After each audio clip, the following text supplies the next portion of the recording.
யார் தெரியுமா? நிவேதா என்னாச்சு? நிவேதா இங்க தேங்க் பண்றதுக்கு இல்ல. இங்க தேங்க் இல்ல. அது அவளுக்கு முடிச்சிட்டாங்க சிரிப்பு.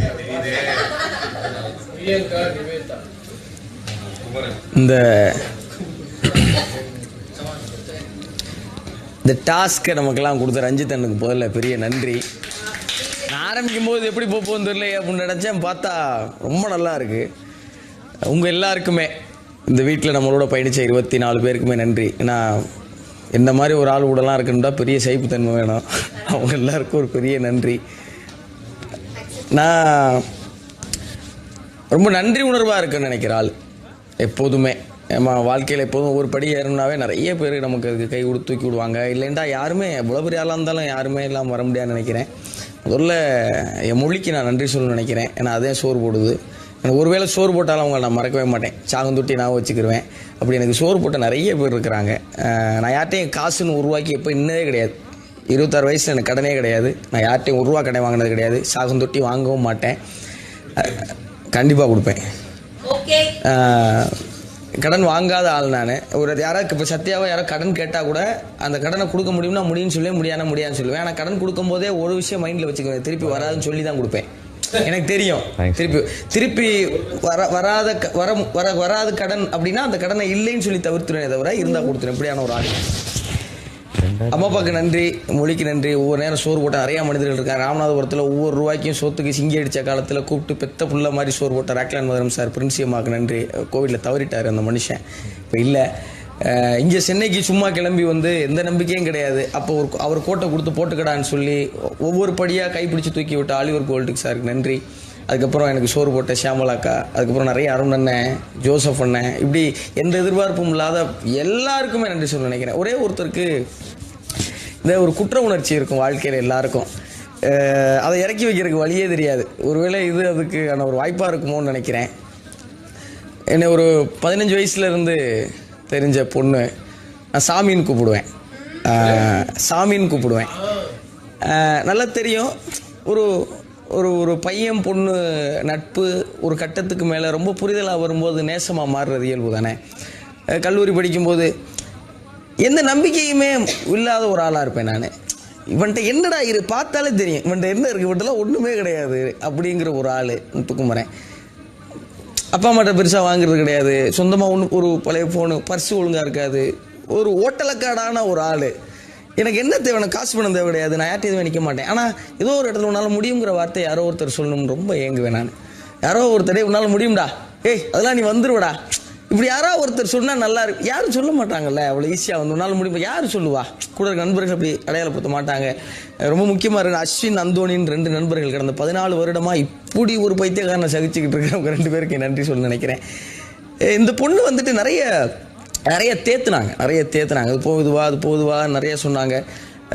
ரொம்ப ஸ்ட்ராங்கான ஒரு பொண்ணு, ரொம்ப அறிவான ஒரு பொண்ணு, நல்ல குவாலிட்டியான ஒரு பொண்ணு. நம்மளே நிறைய நேரங்கள் சந்தேகம் வரும், என்ன அது நம்புகிற மாதிரி இல்லையே அப்படிங்கிற சந்தேகம் வர அளவுக்கு எல்லாரும் ஆசைப்படுற பசங்களுக்குலாம் இருக்கிறதா அம்மா மாதிரி ஒன்றுன்னு நினைப்போம்ல, அது கடைசி வரைக்கும் அமையாதுல்ல. ஆனால் அந்த குவாலிட்டிஸ் அப்படியே வச்சிருக்கிற மாதிரியான ஒரு ஆளாக இருக்கும். தமிழ் பேச்சு எங்கள் மூச்சில் நான் வந்து அவளும் நானும்னு தமிழ் பற்றி ஒன்று எழுதினேன்.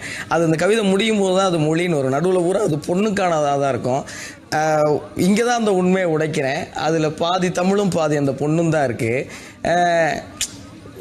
எனக்காக எல்லாம் அவங்க அப்பா தான் உயிர் அந்த பொண்ணுக்கு. ஷார்ட்டாக முடிக்க முயற்சி பண்ணேன்.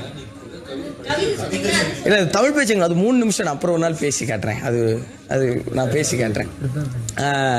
அப்பா தான் ரொம்ப உயிர். ஒரு கட்டத்தில் அவங்க அப்பா தவறிடுறாரு கோவிடில். அவங்க அப்பா தவறிட்டா ரொம்ப மென்டலாக ரொம்ப டிஸ்டர்ப் ஆகிட்டாங்க, பயங்கர டிஸ்டர்ப் ஆகிட்டாங்க. அதுக்கப்புறம் அவங்க ரெக்கவர் ஆகவே முடியல. நான் ஏதோ பண்ணி போராடுறேன். எங்கள் வீட்டில் இப்போ ரயான் சொன்னான், எங்கள் வீட்டில் நான் சினிமாவுக்கு போகிறேன்னு சொன்னதுக்கப்புறம் எங்கள் அப்பா ஒரு நாளைக்கு 150 ரூபா தான் கொடுப்பாரு அப்படின்னு ரயான் சொன்னான். அப்படி இங்கே கனவுகளுக்காக வீட்டில் சௌந்தர்யாவோட அப்பா அம்மா நிறைய சப்போர்ட் பண்ணுறாங்க சொன்னேன். எங்கள் வீட்டில் போய் நான் சினிமாவுக்கு போகிறேன்னா செருப்பு பிஞ்சிடும். எங்கள் வீட்டில் ஏன்டா சோத்துக்கு வழி இல்லாமல் சிங்கி அடிச்சுக்கிறேன், என்னடா சினிமான்னு கேட்குற சூழல் தான். சினிமாவுக்கு போனால் சொல்லவே முடியாது, வாய் திறந்து பொய் சொல்லணும். இன்டர்ன்ஷிப் போகிறேன் அதுக்கு போகிறேன்னு சொல்லிட்டு வாய்ப்பு தேடி தெரிஞ்ச காலகட்டம். அப்போ முடியும்னு ஒரு ஆள், இதுதான் இப்படி ஒரு ஆளுக்கு பின்னாடி நிற்கிறதுன்னு இருக்குல்ல, அது நிற்கவே முடியாத சூழல். வீட்டில் என்ன பண்ண போகிறேன்? நல்ல வேளை நான் காலேஜ் முடித்தோடனே கோவிட் வந்ததால் தப்பித்த பொழைச்சி சென்னைக்கு வந்தேன். சென்னைக்கு வரணுங்கிற நோக்கமே இந்த பொண்ணுக்காக இருந்தது. கையில் ஒன்றுமே இல்லை, ஒரு பொண்ணு நம்மளை நம்புதுன்னா அப்போ நம்மகிட்ட ஏதாவது இருக்கணுமே, நமக்கு ஒரு அடையாளம் வேணுமே. இப்போ என்னடா பண்ணலாம், சரி சென்னைக்கு ஓடலான்னு குத்து மதிப்பாக ஓடியாந்ததேன். நான் சென்னைக்கு ஓடி வந்து ஒரு வருஷம் நான் என்ன மாதிரியான ஒரு ஆள்னா, இப்போ நீங்கள் என்னை நம்பிட்டீங்கன்னா உங்களை கண்டுக்கவே மாட்டேன். நீங்கள் என்னை தொந்தரவே பண்ணக்கூடாதுன்னு நினைப்பேன். ஒரு பைத்தியக்காரத்தனமான ரிலேஷன்ஷிப்பில் ஒருத்தனால இருக்க முடியும்னா அது என்னால் மட்டும்தான் முடியும். இப்போ நீங்கள் நானும் நேசிக்கிறோம்னா நான் உங்ககிட்ட பேசவே மாட்டேன். நீங்கள் ஃபோன் அடித்தா இப்போ என்ன அப்படின்னு கேட்குற ஒரு ஆள், அம்மா கிட்ட எல்லா ஆம்பளை பசங்கள் நடந்துக்கிற ஒன்று இருக்குல்ல, இந்த மாதிரியான ஒரு ஆளாக ரிலேஷன்ஷிப்பில் இருப்பேன். இப்படி தான் அவங்களும் இருக்கணும்னு எதிர்பார்க்குற ஒரு ஆள். இதை புரிஞ்சுக்கிற ஒரு பொண்ணாக எனக்கு கிடைச்சாங்க. சரி வச்சிருன்னு வச்சுருவாங்க. இப்போ நான் வேலையாக இருக்கேன், தொடர்ந்து ஒரு 3 நாள் ஃபோன் அடித்து வேலையாக இருக்கேன்னு பொய் சொன்னாலும் சரி, ஒரு வார்த்தை கூட மறுத்து பேசாமல் சரின்னு வைக்கிற ஒரு ஆள். எனக்காக அவங்க கல்லூரி முடிச்சுட்டு சென்னையில் பேராசிரியராக வந்து வேலை பார்க்குறாங்க. அவங்களுக்கு சென்னைனா ஒன்றும் தெரியாது. சென்னைனா போனால் பார்த்துக்கலாம் போருக்குன்னு ஒரு பிரியத்தில் ஓடியாராங்க. நான் கிடக்கிறேன் சூளமேட்டில், அவங்க போயிட்டாங்க ஓஎம்ஆர். ஒரு வருஷத்தில் 2 முறை உணவு இடைவேளையில் சந்திச்சிருக்கோம். இவ்வளோதான் ஒட்டுமொத்த சந்திப்பு. அப்பையும் சகிச்சுக்கிட்டாங்க. எனக்காக எல்லாத்தையுமே சகிச்சுக்கிட்டாங்க. வீடு எல்லாத்தையும் செஞ்சுட்டாங்க. எனக்கு 24 வயசு இருக்கும்போது ரொம்ப நெருக்கடி குடும்பத்தில் வந்துருச்சு. என்னை எங்கேயாவது கூட்டி போயிருந்தாங்க, கல்யாணம் பண்ணிக்கலாம் அப்படின்னாங்க. எதுவுமே யோசிக்க முடியல, எதுவுமே பண்ண முடியல. ஏன்னா அப்போ தான் 25,000 ரூபா சம்பளம், அதில் பாதி வீட்டுக்கு கொடுக்கணும், பாதி இதை வச்சு நான் என்ன செய்வேன்? வீட்டில் சங்கறுத்து போட்டுருவாங்க, என்ன செய்கிறது அப்படின்னா கடைசியில் எனக்காக எல்லாத்தையும் விட்டு கொடுத்தவங்க என்னை விட்டு கொடுக்க வேண்டிய சூழல் உருவாச்சு. அப்பையும் சிரிச்சுக்கிட்டே விட்டு கொடுத்தாங்க. இன்னும் அந்த சிரிச்ச முகமாக இருக்குது. அதுக்கு இது எப்படி இந்த நன்றி சொல்கிறதுன்னு சுத்தமாக பிடிபட மாட்டேங்குது. ஆனால் அந்த குற்ற உணர்ச்சி இருந்துகிட்டே இருக்கு. இப்போ எனக்காக விட்டு கொடுத்ததுக்கு நன்றி. எதை விட்டு கொடுத்ததுக்கு? சந்தோஷத்தை, நேரத்தை, மகிழ்ச்சியை, மற்றதை, அப்பா அம்மாவை, கடைசியில் என்னையவே. அது வேறு யாரும் செய்வாங்களான்னு எனக்கு தெரியாது. அதுக்கு எப்படி நன்றி சொல்கிறதுன்னு புரியலை.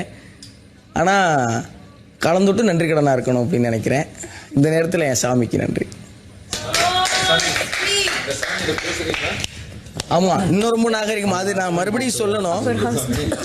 அது ஆமாம், அது பிறகு உங்களுக்கு திருமணம் ஆயிடுச்சு, இப்போ குழந்தை பிறந்திருக்கும்னு நினைக்கிறேன். நான் வரும்போது அவங்க கன்சீவாக இருந்தாங்க. அவங்க ஒரே ஒரு வார்த்தை கேட்டாங்க, என் குழந்தைய கையில் தூக்குவே குமாரா அப்படின்னு கேட்டாங்க. மிக நிச்சயமாக ஒரு பெரிய பிரியம் இருக்குது. ரொம்ப நாகரிகமான அன்பு எப்படி இருக்க முடியுங்கிற சந்தேகம் எனக்கு இருந்துச்சு. இது ரொம்ப நாகரிகமாக இருக்குது. அது ஏன் உள் மனசுக்கு தெரியும், அவங்க உள் மனசுக்கு தெரியும். அந்த அன்பில் எந்த விதமான எதுவுமே இல்லை.